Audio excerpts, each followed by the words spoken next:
Hello and welcome to this very, very special show. Everyone, all of us wants to know, how is the Indian economy really doing? We don't really believe all that data. A lot of it seems to be up in the air. But so are we booming or are we going through a rough patch? Ask any industrialist and he says things are pretty bad. Oh, by the way, if we just stop there for a second, they don't say that on air. They say that in the ad breaks. On air, they say wonderful things. So there is a saying, what do you really feel? What do you say when they're not in the room? That's what matters. Well, the government says things actually couldn't be better, but industrialists say things are pretty bad. So to find out the truth about the Indian economy, we have with us Arvind Subramanian, the man whom many say is one of the finest chief economic advisors India has had. And let me tell you, that's saying something. There have been a long list, a really long list of outstanding chief economic advisors. To be among the top among those is a pretty good record. You know, Arvind, that when we used to do a show when you were in kindergarten called The World This Week, people used to say that's the best show on Doordarshan. Now, why are you laughing? The best show on Doordarshan at that time didn't mean much, but to be among your colleagues over time, ex-colleagues, they've been a wonderful batch of chief economic advisors. Absolutely, yeah. Now, if you think he's going to talk about the Indian economy, he's a government guy, all we're going to hear from the chief economic advisor is everything is tickety-boo, it's just wonderful. Not so. Just go through Arvind Subramanian's speech yesterday in Bangalore. It's as independent-minded and critical of certain aspects of the Indian economy as it gets. So in this show, when we look at the top 10 factors of the Indian economy today to see what's doing well and what's not doing well, you will hear from Arvind Subramanian not just good, better. You will really hear the good, the bad, and the ugly. So let's just get ready now for a roller coaster ride. Actually, yesterday, you were pretty outspoken. Yeah, I think that what I was outspoken about was not so much the economy, so much as the fact that, you know, we don't get enough divergent voices about macroeconomic policy. Right. So that was, I think, my main... Yes, that you kept saying that journalists, analysts, you know, say, for example, the RBI should lower rates, and then when they don't, they say, oh, wonderful decision, showing its independence. Or in your budget, before they say you should do all this, and when you present your budget, they say, oh, wonderful budget. Yeah, the way, I mean, one way of thinking about it is that, you know, the spread of views before any official action kind of is large, and then it collapses after the action. You know, as I said, there's a joke about economists where you ask 3 economists for a view, they give you 4 views. Oh, no. But in this case, you know, you ask 100 economists, you get kind of almost just 1 view. So that was it was more a kind of... No, but you know, there's one, it's not 3 economists, 4 views. 3 Bengali economists, 24 views. I see, okay. Yeah, so you got to classify that.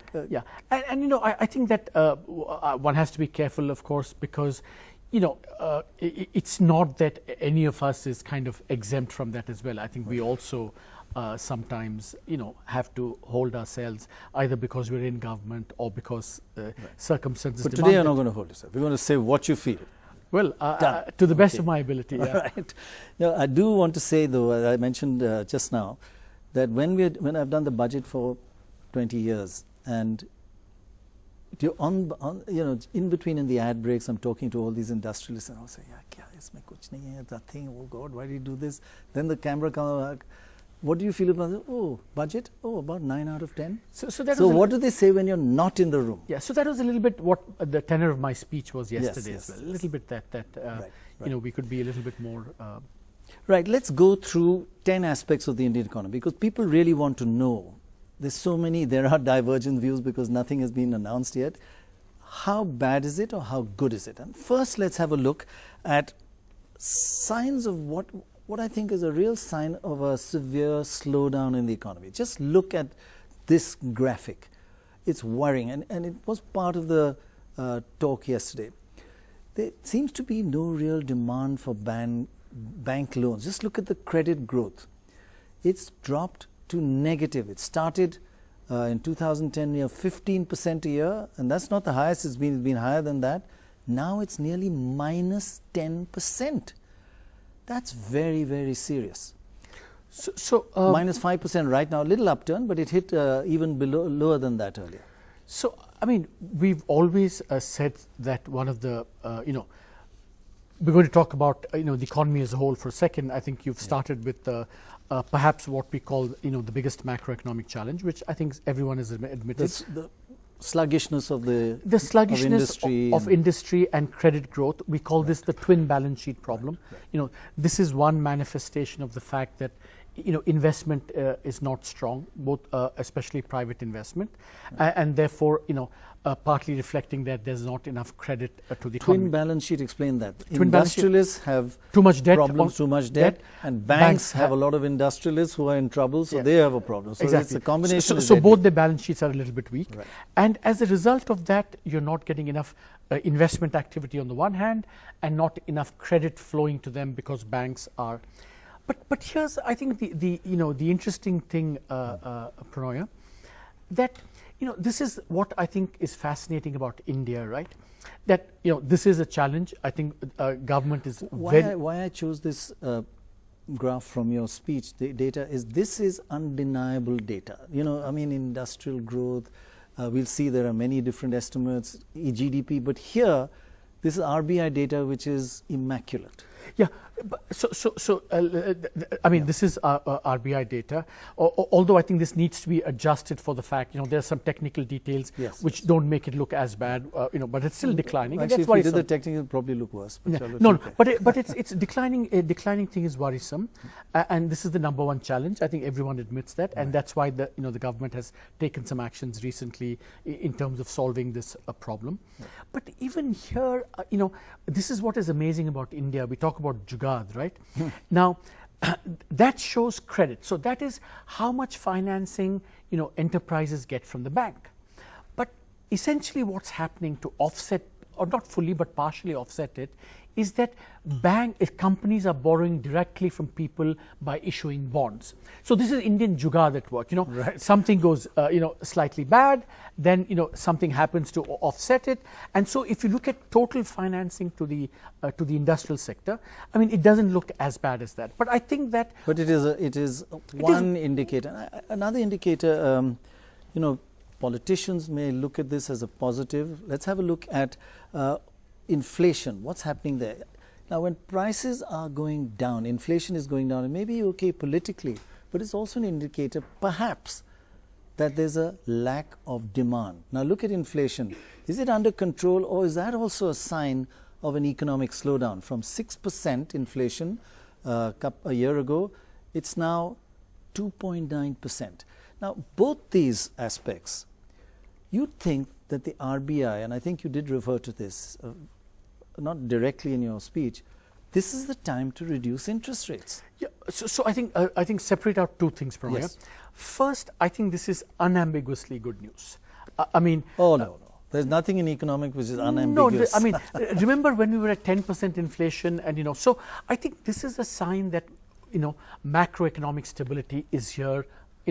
And one of the major achievements of this government, that when inflation was high, the deficit was out of control, the external situation was out of control.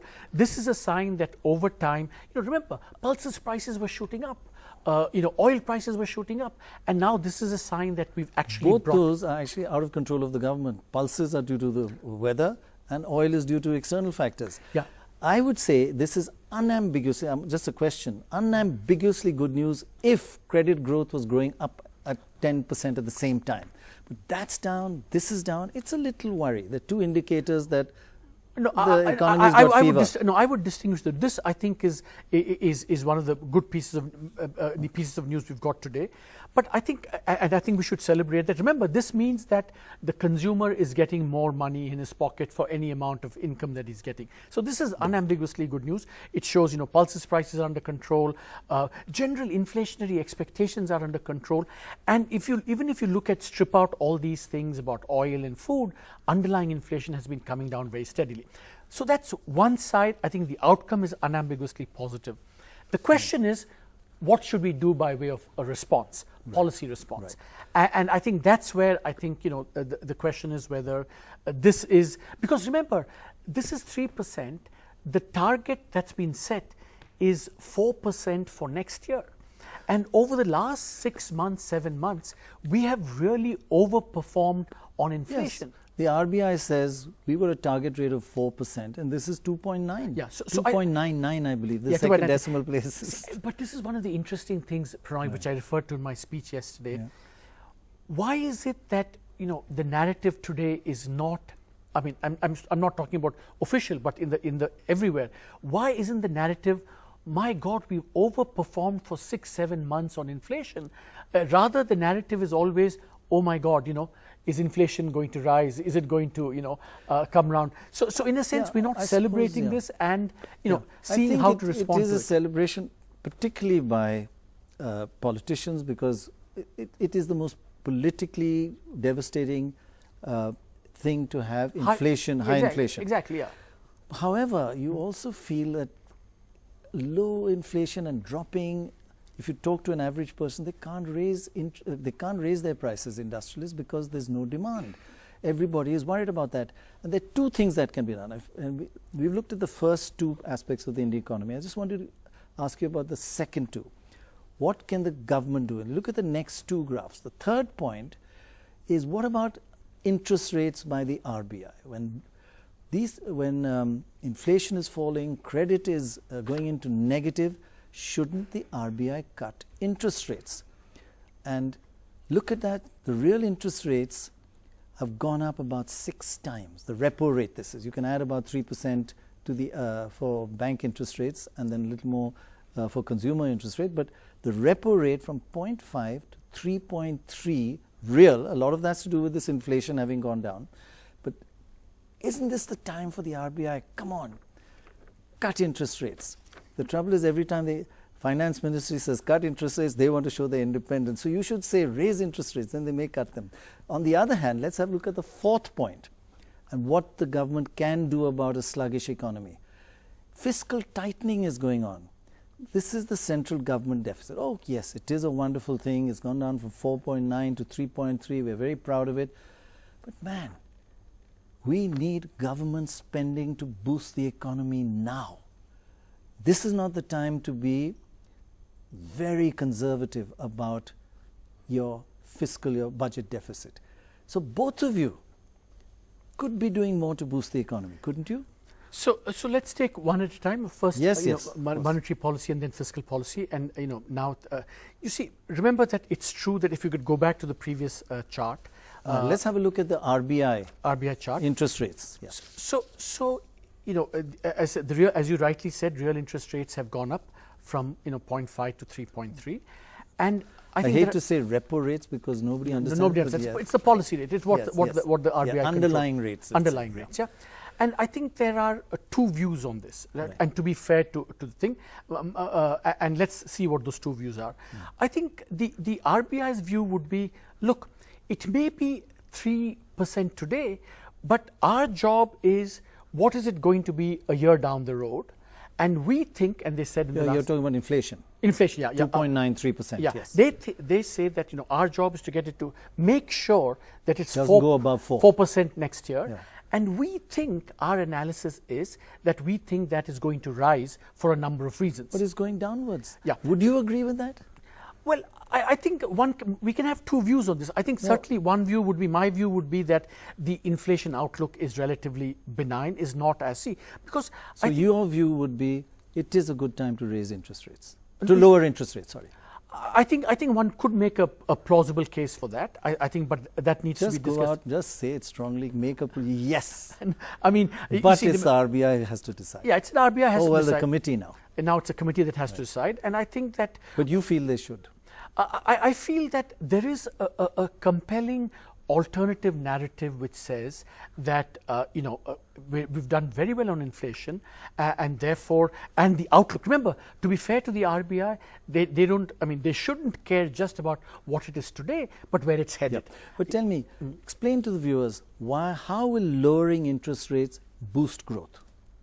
So it basically works in very simple ways, right? When interest rates come down, people can borrow more, say, to buy consumer goods, to buy, invest in housing. Yeah. Similarly, firms, if interest rates come down, they borrow more working capital to finance their activities. Or even their everyday interest costs. Interest costs come down, so they have more profits in order to reinvest and go up. So it boosts the economy. Yeah, that's the way the transmission works.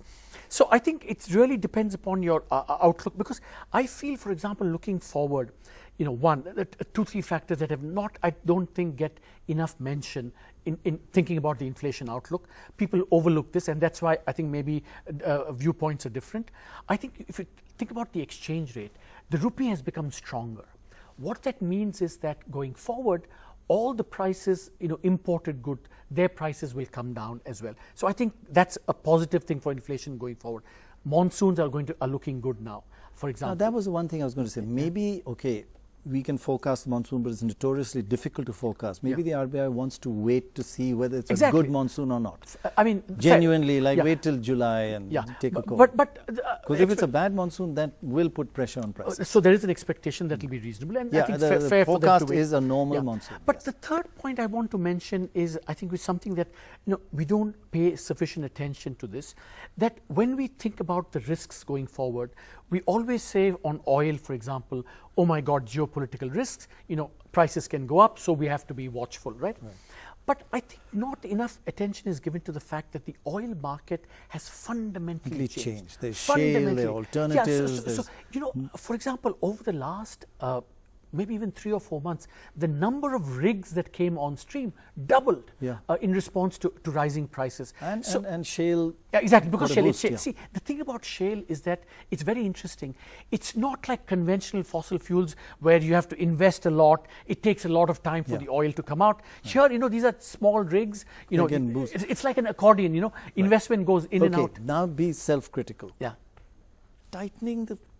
Not spending more, government. If the private sector is not spending, boost our infrastructure, make more bridges, give the whole economy a boost. Yeah. Why are you so, like the RBI could say, if you want us to raise interest, show the way. Boost spending. No. See, actually, the dynamic actually works the other way. All central banks say, if you are prudent, you, the government, are prudent, that gives us the space to cut interest rates. Because if both are profligate. You're saying one of the major problems is sluggishness in the industry. Yeah. We lower interest rates. You also do the same thing, even for 1 year. Boost, show the way. Okay. Why haven't you done that? Okay. Good question. Can we go back to that fiscal chart? Right. Yeah. We can show the fiscal tightening. Yeah. Is that a good thing or is it a bad thing right now? See, remember that I want to make, these are I'm not being technical, it's very important points. First is that whereas the central government has really steadily consolidated, because remember, we're coming from a time in 2013, the deficit was very high and was one of the problems. Yeah. So we've had to steadily consolidate to bring the macroeconomy under control. Right. What is not shown on this chart is that the state governments, on the other hand, have undone some of what the central government has done. State governments used to be very disciplined, but they've kind of gone up by about 0.5%. Yeah, exactly. But by the way, to be fair on the state governments, yes, they have been a little lax, but the central government has been a little sleight of hand. Yeah. Public sector enterprise, central public sector enterprise, the bonds they're raising, the debt they're raising is not included here, and that's gone up to 1.1%. So really 1.1 plus 3.3 is 4.4. Yeah. So you can say, I won't, I'll get the public sector to do it. Is that sleight of hand? No, Prannoy, actually, in my speech, if you look at it, I show the fiscal position for the center, the states, and the public sector things put together, and it's gently declining. Yeah. So there's no kind of sleight of hand going on here. Little bit. No. I mean, the numbers are clear. Public sector. See, but coming back to your question, remember, we have to come back to your question. Yes. Your question is, why isn't the government spending more at a time when the economy is sluggish? Especially when private investment is sluggish, right? Exactly. So, point number one is the state governments have expanded. So if you look at the combined picture, it's not as consolidating as this chart shows. Point number one. Point number two, remember, all governments, especially given India's history, have had a tendency to spend too much. Everyone has said that the government gains credibility by showing that it does things slowly but steadily and not being profligate. So you can't ignore that consideration. For example, even the committee, the NK Singh committee, that said what should be our fiscal policy, what should be our rules. They said we should bring our debt and deficit down, and I too said that we should bring it down, but perhaps more steadily. So you cannot overlook that compulsion. In fact, I thought your point was quite strong in the sense that you differed with the NK Singh committee saying, let's not have a final target, let's just gradually have a change rather than an absolute number. Yeah, gently decline. Rather than say 2.5%. Yeah, exactly. Not put any number. Continue a steady negative change. Exactly. Right? Say drop by 0.2 every year. And this is pretty much what the government has done, as your chart shows. That's coming down steadily. And so I would say if you add public sector debt to this, which I feel is a bit of a sleight of hand, it's not quite so much. And then if you add, of course, state debt, state government debt. Yeah. But still. So the point is that when the government has to decide whether to boost the economy, it has these conflicting things to keep in mind. Right. And I think everyone agree. I think on this there's virtually no disagreement that the government has to steadily do this, especially when the state governments are expanding. If I'm the RBI governor, I'll say first you do it, then talk. No, I think remember that if everyone does it, then inflationary pressures will go up again. So for example, why should he take all the responsibility? Why not you first? Because that's the mandate of the RBI is to keep inflation under control, and they have the tools to do so. So that's the reason. I mean, there's a kind of allocation of responsibilities. Yeah. It's a tricky one. I know everything has got to be balanced, and if you do something, it's a risk. But I feel both of you are being a bit overly risk averse. Government, I mean, my question is, couldn't the government, central government, be a little more, increase public sector, boost infrastructure, and couldn't the RBI reduce interest rates? One more thing, Prannoy, on that. See, I think that, remember, this government, over the last 2.5 years, took the strategic decision to increase public investment for a number of reasons. Private investment was weak, economy was sluggish, so you allocated much more on public investment. But what we discover is that it's not easy to spend quickly and well. So I think that if there are projects, that's a terrible sign of inefficiency, that you've got the will but you can't even spend it. I mean, it does seem wrong when things are sluggish to be tightening. You could have said, okay, this year we're going to be flat, which means you could spend another 30,000-40,000 crores. Yeah. That's quite a few bridges, isn't it? I don't know. I mean, had we done something like this, I'm pretty confident that we'd have been sitting here with you saying, why did you do that? Yeah, why did you do that? Look at the ratings agencies, what they are saying. We'll come to the rating agencies. Yeah, but I think it's a fair balance. I think that I think we're in a comfortable position in terms of inflation and macro stability, right. And I think there is scope for for more. Macro stability is another word for macro stagnation.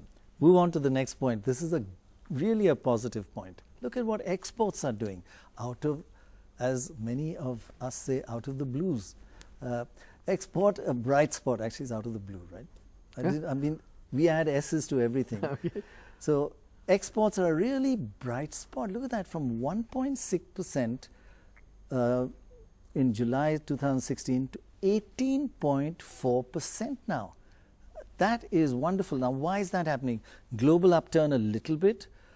Is it also because since they're not able to sell here, they're selling abroad, they're exporting more? Whatever it is, it's a real positive. Yeah, I think, I've always maintained that we can't grow very rapidly unless our exports grow. And yes. I think this is a sign that, exports are finally picking up. Remember, we've had, for some time now, weak exports. I think largely reflecting the fact that the world economy was weak. Because if you look at the timing of this export pickup, it coincides with the pickup in world demand. And this is an unambiguously good sign. because it's, remember when we think about exports, we should kind of take out oil. And if you take out oil and just focus on non-oil exports. This is non-oil. Yeah, it's non-oil. And the second thing I think. But we don't have very much oil exports anyway. Maybe secondary like value-added stuff. I think you'll be surprised how much oil exports we have. Yeah, exactly. Yeah. And is that also going up? That's also going. Okay. I mean, so it's about the same. That tends to move with oil prices. If oil prices go up, exports go up, and so on. So, but I think this unambiguous. Unambiguous is good, and I think it reflects something else, which I don't know whether you're going to come to it or not.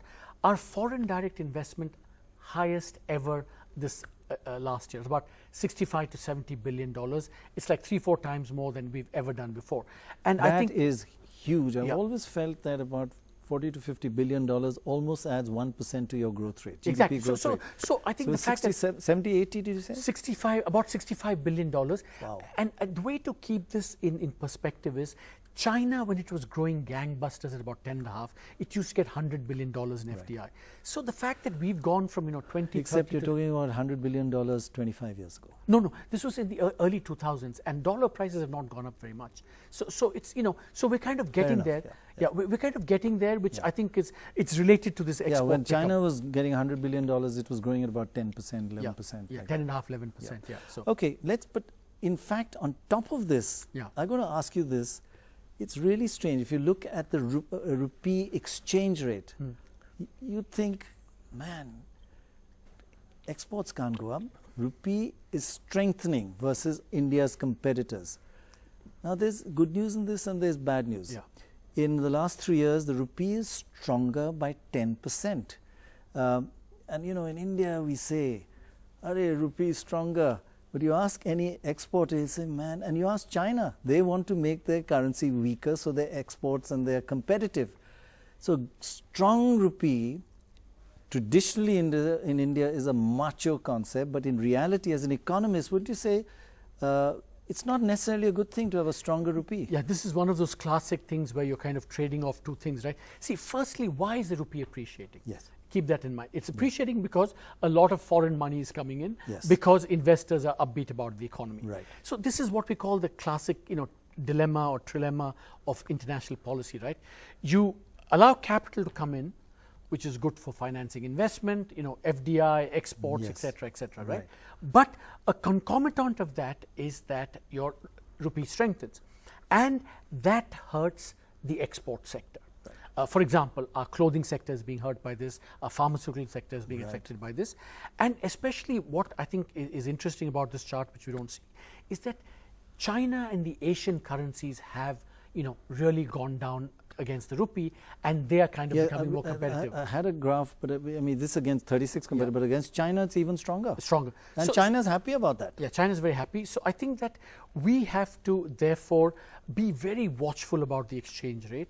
I think we really have to understand that if we want our exports to grow, then we shouldn't allow our currency to become too strong, because that will take an impact. But here again, unfortunately, it sounds like thing, but it's true that, again, you're trading off, a good and another good.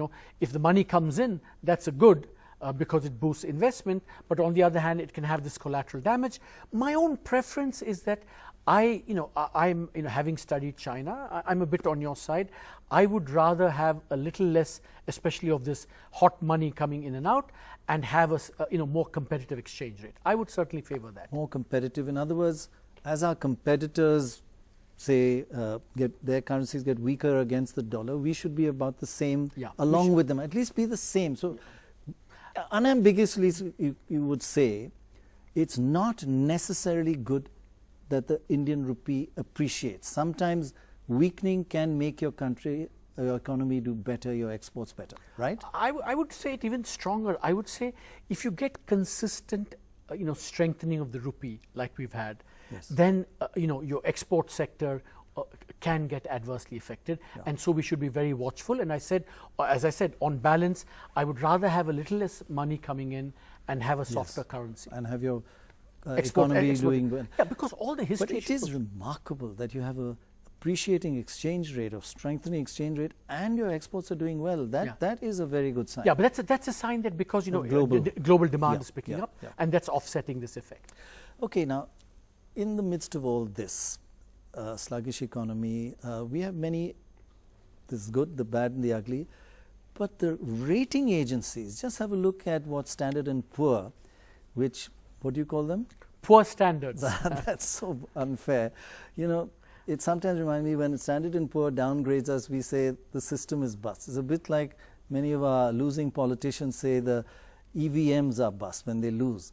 It's like calling, I mean, Standard & Poor doesn't have a clue, but whatever it is, worldwide they are recognized. But here, have a look at this. This is a bit odd that they have not downgraded China. They've kept China at AA minus, right? Despite the fact that 208% is their credit as a percentage of GDP. That is huge. Yeah. That is worrying. Yeah. And that is signs of a bubble. Yeah. And look at India, rated at way down BB minus. That's just above junk grade, isn't it? Yeah, it's lowest investment grade, yeah. Lowest investment grade. And our credit as a percentage of GDP is between 70 and 80%. I mean, I know you think the EVMs are... You know, the thing is that it's not a question of whining at all. It's a question of just, technical analysis. Because what you haven't shown, which I think reinforces the point we've made, is that, two indicators, right? Growth, which gives you, what the opportunities are, and this credit, which shows you how risky the economy is becoming. Right. Just to give, I think, viewers a sense of that number, that 208 number. If you look at, the IMF has a chart which shows 4 or 5 countries in recent history that, where the credit went up, it was followed by a crash. Yes. Japan, Spain, Ireland, Thailand, and the Chinese thing looks much more worrying. Now, we don't want to wish ill on any economy, but the point is that is so obviously, it's not risks increasing, but risks increasing quite dramatically. And India, on the other hand, very stable, and yet you see no differential. Growth, Chinese growth coming down, Indian growth steadily rising. So both of those... But to be fair, Chinese growth coming down from a huge high to... Yeah, huge low, but the point is that it's kind of a trend phenomenon. Yes, China is going to slow down, India is going to grow faster, but yet when you put the two together, I mean, you shouldn't be in this odd situation where in one case both the opportunities are declining and the risks are increasing. In the other case, exactly the opposite happening, and you see no change in the underlying rating. I mean, just a kind of analytical. Is it partly to do with the fact of income levels? That India is a much poorer country, and therefore, when you've got when you've got a low income and a lot of poverty, you're a little more sensitive to fluctuations like, See, I think that it depends on how you view it, right? In some ways, one of the things I marvel about these ratings agencies is that they do say that your level of income is a very important consideration for your rating. Right? And they rate poor countries in a certain way, or at least give a certain weightage, and middle income countries in a certain way. But to go from that to a middle income country under some normal circumstances takes about 30, 40, 50 years. So what we wrote in the economic survey was, if this is how you're really rating stuff, then please come back after 40 years and then rate us. We'll be happy to come back if that's what you want to do. That is funny, actually, but it's true that there is a serious element to it, because people, we have to pay higher interest rates. People take rating agencies very seriously. Yeah. People don't invest if Standard & Poor gives us a low rating. Yeah. There has a lot of negative effects on India, right? See, but I think, as someone who's kind of studied, developing nations around the world and what growth, a standard theory is that, provided you do certain things right, the poorer you are, the faster you're going to grow. So the opportunities are going to be. In some ways, I would, kind of, if I were, heading a Standard & Poor or Moody's, and I were given that privilege of being their chief economist, I would say, absolutely you invert the weighting that you give to poorer countries. If you're a poorer country, provided, conditional on which they are in India, I would actually, say, wow, more opportunities here. Right, which a lot of investors still are very positive about India, but it is a worry.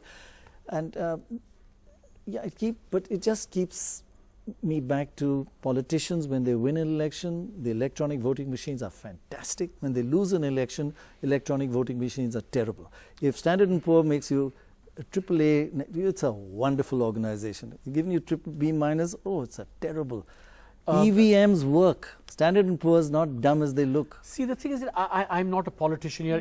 This struck me, I think, long before, when I started seeing how they actually do this. Remember that rating agencies have not exactly covered themselves in glory at all. Right. Yes. In the global financial crisis, they were routinely grading as AAA what were really toxic assets. Yeah. Yes. And yes. In the context of emerging market countries, people don't realize that they acquired a reputation for not for being able to anticipate crisis, but for calling a crisis after it had happened. So, but that's true about all economists, yeah, that's including true, you. But that's why I think we should be critical. Economist, yeah. So it's not an EVM issue. It's just trying to be critically analytical about what they do. Right. Now, one of the factors. I mean, you're right that credit and debt in India is not as bad. It's take total debt, it's still not okay. If you that's government debt, but if you take private sector as well, it's not so good. But do you think, and this is a general feeling in Wall Street and in across Europe, that the data of the Indian economy is a bit unreliable, that we are saying 7% growth rate, 8% growth, we can't see it. You go to China, you see it, you see 8-10% growth rate. And in industry, let's have a look at what we are saying about industry. And this most makes everybody a little worried about the data and gives us a little bit of people doubt our high growth rates. Indian industry, how slow is it really growing? Is it good or is it bad or is it ugly? And there you got all three. Industrial growth rate according to our CSO, Central Statistical Organization, is 8%. The new index of industrial production, the IIP, is 5%. The old index of industrial production is 0%. So it's good or is it bad or is it really ugly? 0%. And that's our latest figure. So when somebody, an international organization looks at this and then looks at our growth rates, they say, man, it could be, we are saying 8% growth rate, but is the data right? And people are worried. You know that. Yeah, people are worried. And I've always said that, we're not China. I don't know what the Chinese do, but they worry about their data as well. Yes. The notion that, that we could be, politically doctoring our data is just complete nonsense. I think that, our agencies. Politically doctoring, that's out of the question in India because too many people are involved. It's too open a society. But we make certain assumptions in the data collection, in assumptions and estimates, which are a little too optimistic. So today, it's good that we're meeting today. That today, for me, there were two pieces of really good news. One was the inflation number came down to 2.99%. I love the second decimal place, 2.99. It's just below 3. That shows accuracy. Because it's you reached a kind of psychological barrier. To be below 3 is fantastic.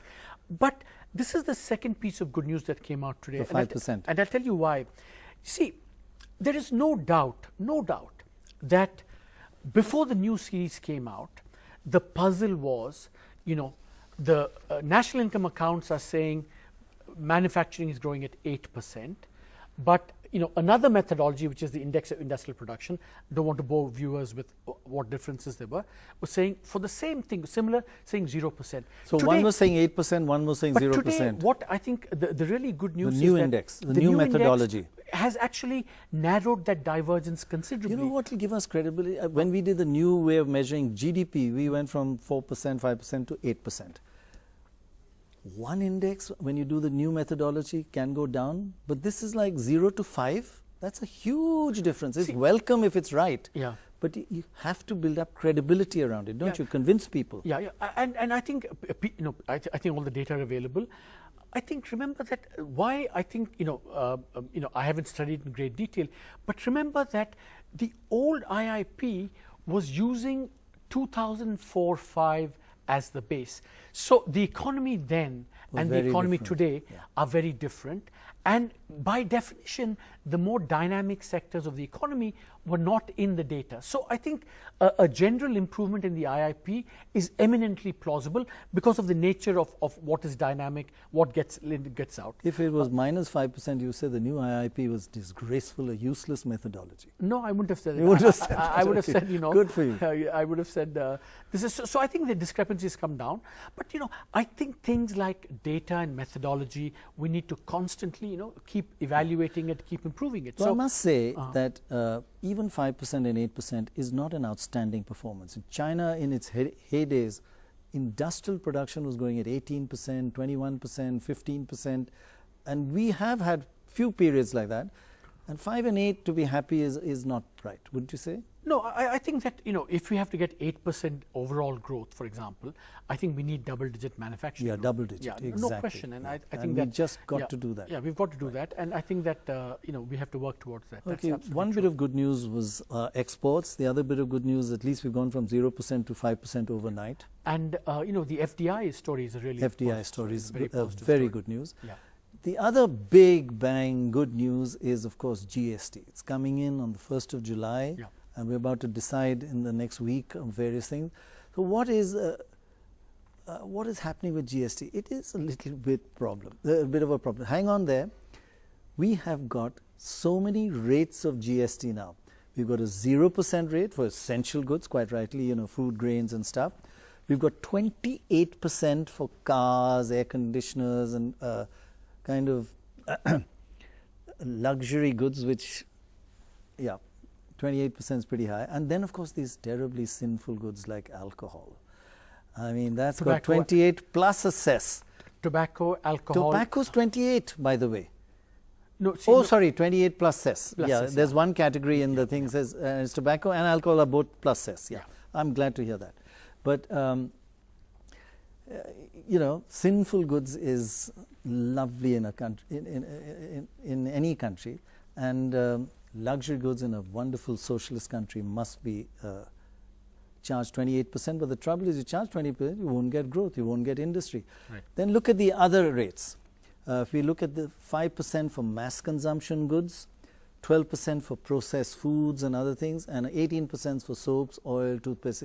So we've got 1, 2, 3, 4, 5, 6 rates. India, we know how to ruin a great thing. 6 rates, so a chocolate. Will it be in a sinful good? Will it be in a luxury good? If it's 60% chocolate, 30%, we are going to have a nightmare deciding which commodity. We've got thousands of commodities. Which falls in which rate? Why can't you have just 2 rates or 1 rate? Yeah, see, in principle... You wouldn't have minded that? Yeah, I wouldn't have minded it at all, right? In the report that I wrote, which we discussed some time ago, I had recommended, a 12% and an 18%, and then that's it. And then all the luxury sinful goods, or sinful goods. Whatever they call. They call demerit goods. That's the demerit. That's the right name for it, right? So I think this is more complicated than it should be, but it's a huge improvement on the status quo. Oh, yes. The number of excise rates that you have, etc., right? It's a huge improvement. It's a huge improvement. I can repeat that, and I totally agree with you. And remember, it doesn't. What the improvement is not captured. First, number of rates. Second, all the rates that are applied on movement of goods between states. So so in that sense, the big picture. Step forward. The big picture is that GST is, as you describe it, a big bang reform. The thing is that we should try and make it the best possible. So I wrote a piece recently saying, I don't like that 28%, for example. Could have been 18. Yeah. See, actually, if you look at the 28%, it actually has a lot of goods which are now becoming items of middle class consumption. Exactly. For example, exactly. give you, washing machines, furniture. They're all in the 28%. Furniture. Yeah, they're in the 28% category. And I'm hoping that we can still kind of get a lot of those 28% into the 18%. The other thing is that, this is something that I wish we could have focused on much more. You see, you do want to, say goods consumed by the poor, should have a lower tax because you don't want to make it a regressive tax, right? But it turns out that, that 5%, for example, right? Many of those items today, the actual tax on them is not 5%, but it could be 8, 10, even 12, even for the poorest. This is what some recent research by the World Bank is showing. So my preferred thing even today would be to kind of get rid of the 28 and maybe also the 5% and go back to what I recommended, 12, 18 and a sinful rate, as you said. Sinful rate. But are we stuck with these 6, or can this be simplified over time, or this is now forever? No. Because I'm just trying to think. Hundreds of thousands of individual goods each have to be categorized. Yeah. How do they get categorized? My gosh, it's a nightmare. We're so good at these nightmares. Yeah, but it's being done. It's being done very carefully and very methodically. Any lobbying going on? That look, please put me into mass consumption, man. Show me a country where they don't lobby for their goods to be taxed, and I'll show you an imaginary country. It doesn't exist. I mean, this is the nature of the political process. Oh gosh, the lobbying must be going on, because this really affects your life. So where would non-alcoholic beer go? Sinful? That's a good question. Okay. I think it would be under beverages or whatever, 28%. Maybe a mass consumption. Maybe. Yeah, exactly. But I still think that if we could clean it up some more. Yeah, simplify. It's possible still to change that. That's a big job. I think, the first, of course, is possible now, but also it should be possible over time. If, for example, over time. But you have to go back to Parliament to change the rates? You have to do it within the GST Council. Okay. That is that, the rates can be changed and simplified. Yeah. But the beauty now is it has to be done cooperatively with the states. Yeah, of course. One final thing, the 10th point I wanted to ask you is about demonetization. What was it all about? Now data is coming out on what happened to Indian industry during demonetization. And if you look at just cars, and two-wheelers are even worse, they just went into negative, that was traumatic for them. But it's rebounded back, it's now up to 17%. But the whole issue was, one, the country went through trauma. Fortunately, we're a country with jugaad artists, and we can get around anything the government wants to do. Quote unquote, one of the senior most ministers in your government that said that. The other issue is that cash does not create corruption. Systems create corruption. When you've got too much discretion to a government officer, that's great. That hasn't changed. So is demonetization, was it worth it? Globally, everybody is skeptical. Everybody. Every economist was skeptical. How did it happen without more thought?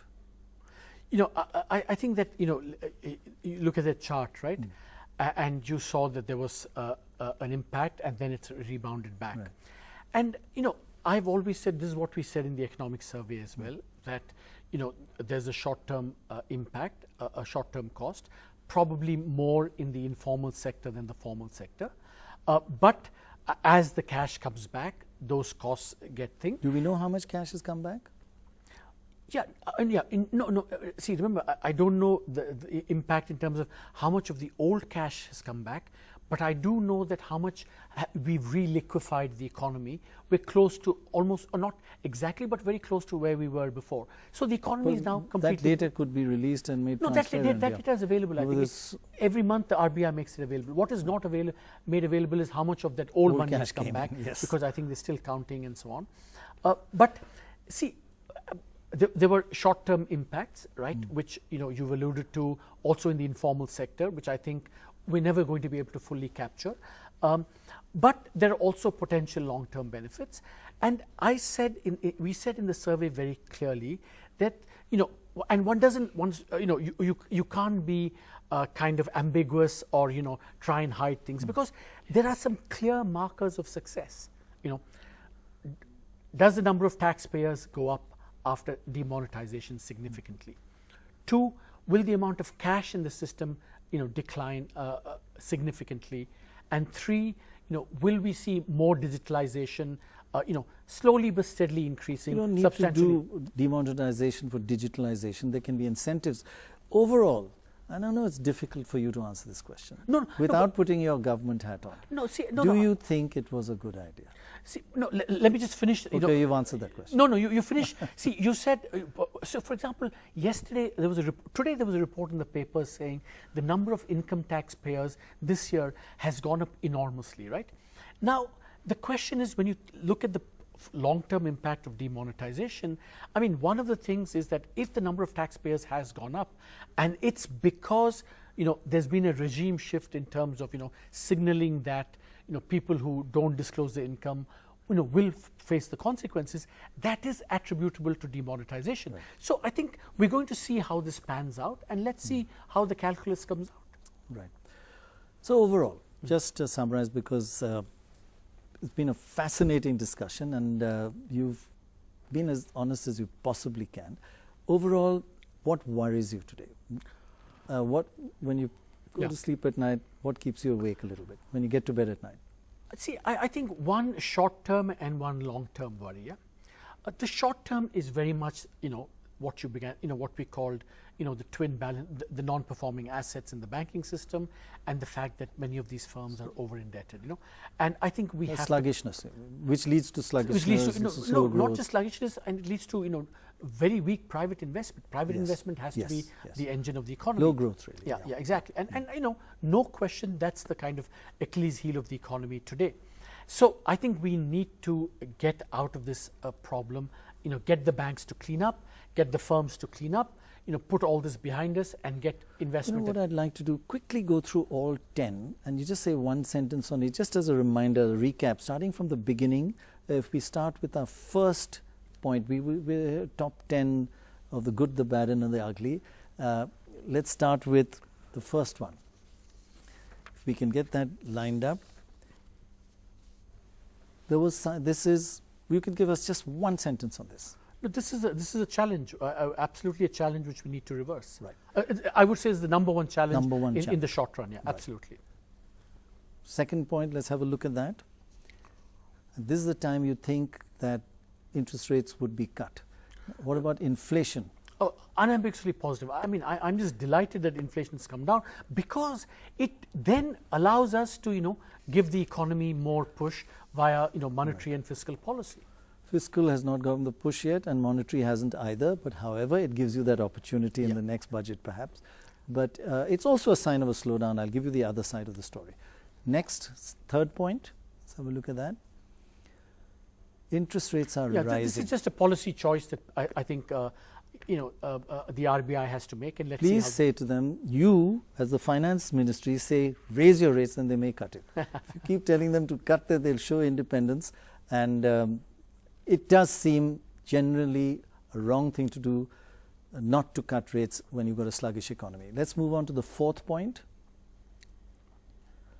Fiscal tightening. This is exactly what the RBI is doing by not cutting interest rates. The governments can be accused of not boosting the economy by spending a little more and being obsessed with Standard & Poor and trying to be 3.3%. You know my views on Standard & Poor. You wouldn't do anything to impress them. But I think this is a balancing act that the government has got right. Right.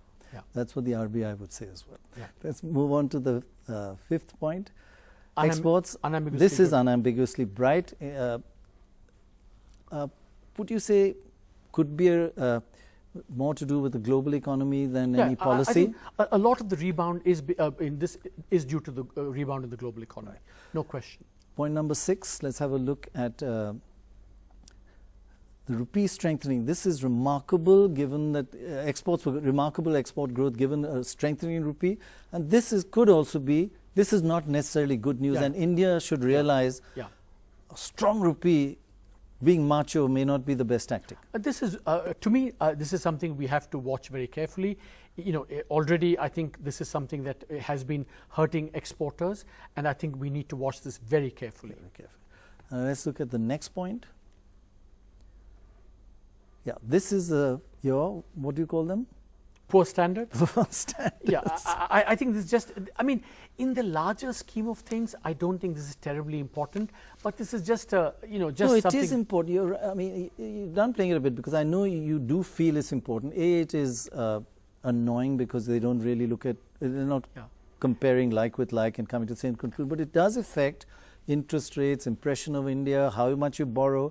Globally, it has an impact. Others do trust them. Yeah, given that we have to live with them and that taken seriously for good or bad, I think this is something that But I would still insist that in how our growth is going to finally depend upon what we do, and this is kind of a little bit an irritating second order point. Right. Let's look at point number 8 out of 10.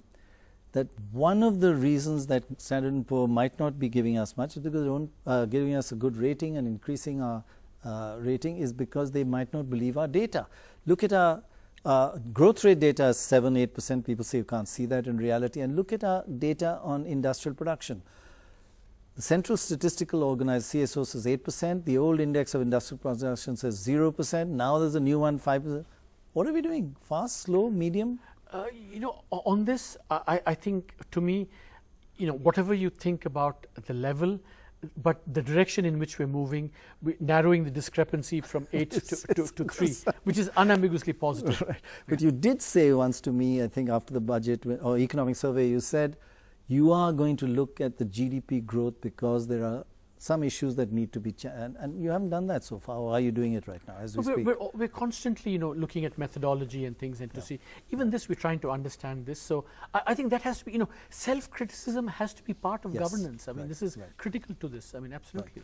Right. Now the big bang, our 9th point, and that's GST. This is a wonderful change, and it's amazing how it's actually happened over so many years. But politicians have actually got together for once. I think we underestimate. I think, I was in the US recently.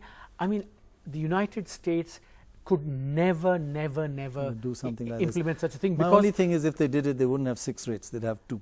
No, they could never do it because the states and the federal government could never agree. I mean, for me, this is cooperative federalism at its best. Right. And the 10th point is demonetization. Almost call it the big bang in reverse. And globally, most economists have said that it was not a good idea, but anyway, Indian jugaad system, and we bounced back out of it. I mean, it is really surprising, right? How, and here again, I'm not putting any spin on. One of the genuinely surprising things about India is this jugaad and the resilience, because when you first looked at the action, you would have thought, a cash crunch of 30-40%. Not 86, but 30-40% would have a big impact. But it's amazing how resilient the economy has been. Well, Arvind Subramanian, thank you very much for joining us. I think you have not said everything's wonderful, and you've been balanced and lived up to your reputation for being brilliant. Thank you very much. Thanks very much indeed. Right. Thanks for watching. Bye-bye.